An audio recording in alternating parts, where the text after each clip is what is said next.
Welcome to Keto Meals and Recipes.com.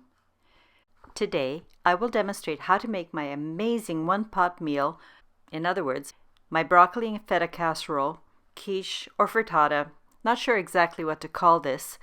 Paraphrasing dear old Shakespeare, a casserole by any other name tastes as sweet. So, I'd really appreciate hearing from you.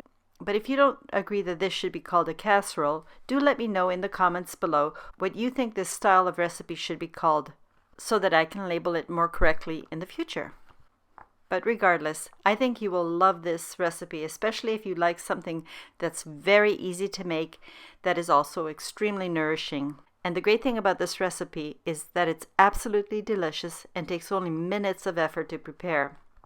And a bonus about this recipe, it's that it's very versatile, and this broccoli and feta casserole can easily be adapted from a keto breakfast to a lunch or full dinner meal. By the way, the keto casserole or keto quiche or frittata is also perfect if you are cooking for yourself or for your family. That's because you can keep this refrigerated for several days. All you have to do is tightly cover the casserole dish with cling wrap or put the leftovers in an airtight container. Now let me tell you about the taste. Unlike an ordinary crustless broccoli casserole or frittata or quiche, the overall taste is infused with a complex combination of flavors, the balanced blend of feta and broccoli with a hint of hot spice from the cayenne pepper. And the final thing is that the taste of broccoli is enhanced by the fresh taste of lemon, which leaves a wonderful aftertaste without any tartness of the lemon.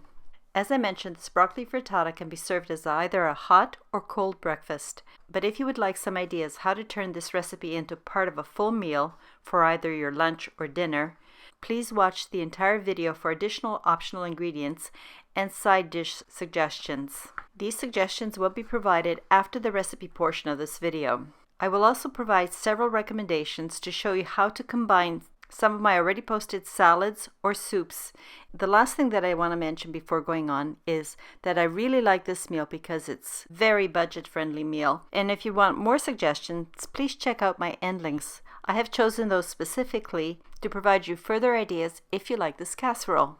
Now let's get to the macronutrients for this broccoli and feta casserole, which are 2.3 to 1 with 4.5 grams of total carbs, 1.1 gram of dietary fiber, resulting in 3.4 grams of net carbs per serving. What I always do at the start of every recipe is I gather up my ingredients and prepare everything.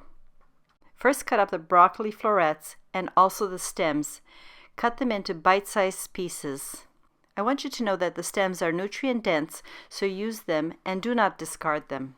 They also have a really nice texture in this casserole. Then place the cut up broccoli pieces into a saucepan and add about a cup of water. Put it on your stovetop, cover the pot with the lid, and cook on your stovetop over medium heat just long enough to blanch the broccoli, and it's at the al dente stage. Don't overcook the broccoli because it'll have more baking time. Then drain the water out of the pan, and once you've done that, pour the lemon juice, then pour the olive oil on top of the broccoli and toss to completely coat the broccoli, and then set everything aside for a moment. A couple other prep steps you can do while your broccoli is cooking is to first preheat your oven to 400 Fahrenheit or 200 degrees Celsius, and line the bottom of your oven-safe pan or casserole dish, and also grease the sides of the pan with olive oil. After you've drained your broccoli and it has cooled a bit, it's time to do the next step. To a mixing bowl, add all your eggs. Whisk, but don't froth. Add the crumpled feta into the egg mixture. Salt, cream, cayenne pepper, and the lemon zest. And also the seasoned broccoli florets. Then fold all these ingredients in with the egg mixture. Then simply pour the contents of your mixing bowl into your prepared casserole dish. Before baking, I like to level off the surface, and I do so by pushing most of the broccoli under the surface of the egg, as much as possible at least. Now that I've done that, it's time to place the casserole dish into the middle position of my preheated oven and set the timer to bake top and bottom for 45 to about 50 minutes or until the toothpick comes out clean. But remember, test after about 40 to 45 minutes because your cooking time will vary depending on the kind of pot or casserole dish you used. Lastly, if you're new to my channel or have not done so already, please subscribe, turn on the notification bell, and enable Notify All. Otherwise, the new YouTube algorithm may not send you a notification every time that I upload a new video. Once your casserole is done, remove everything from the oven, place it on top of your stovetop, and let cool before serving. You don't want to serve this too hot because you really won't taste any of the wonderful ingredients, and you might burn your mouth. As I've already mentioned, this broccoli and feta casserole can be served either warm or cold.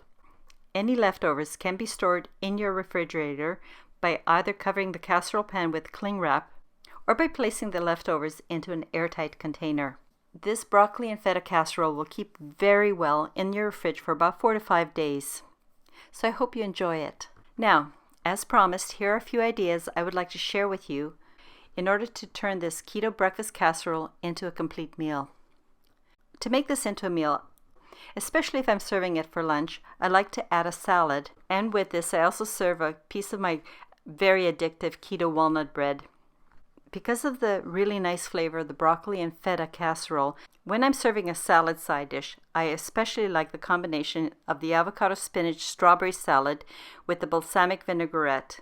Or if I'm serving it for dinner, one of the soups that I really love with this, for the same reason, because the flavors really complement and bring out the best in each of the two dishes, is my roasted tomato and red pepper soup with a slice of walnut bread to just bring everything together.